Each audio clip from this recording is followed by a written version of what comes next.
भय प्रगट कृपाला दीन दयाला कौसल्या हितकारी हरसित महतारी मुनि मनहारी अद्भुत रूप विचारी लोचन अभिरामा तनु घन श्यामा निज आयुध भुज चारी भूषण बनमाला नयन विशाला शोभा सिंधु करारी।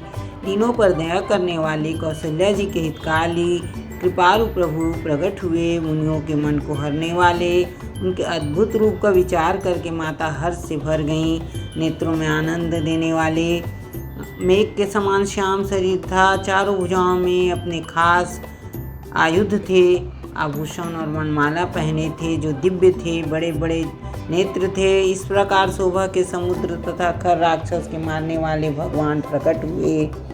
कह दुई कर जोरी स्तुति तोरी यही विधि करऊं अनंता माया गुण ज्ञानातीत अमाना वेद पुराण भनंता करुणा सुख सागर सब गुण आगर जेहि गावई श्रुति संता सो मम हित लागी जन अनुरागी भगव प्रगट श्रीकंता।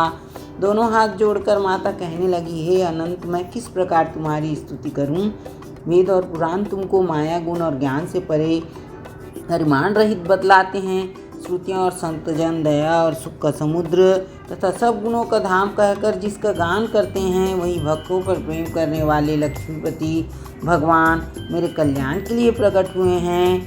ब्रह्मांड निकाया निर्मित माया रोम रोम प्रतिवेद कहई ममऊर सोबासी यह उपहासी सुनत धीर मति थिर न रही उपजा जब ज्ञाना प्रभु मुस्काना चरित बहुत विधि किन्न चहई कही कथा सुहाई मातु बुझाई यही प्रकार सुत प्रेम लही।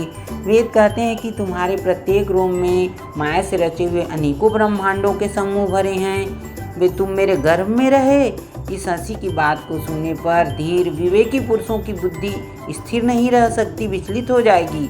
जब माता को ज्ञान उत्पन्न हुआ तब प्रभु मुस्कुराए। वे बहुत प्रकार से चरित्र करना चाहते हैं, अतः उन्होंने सुंदर कथा कहकर माता को समझाया जिससे उन्हें पुत्र का प्रेम प्राप्त हो। माता पुनि बोली सोमति डोली तजहु तात यह रूपा की जैसी सुलीला अति प्रियशीला यह सुख परम अनूपा।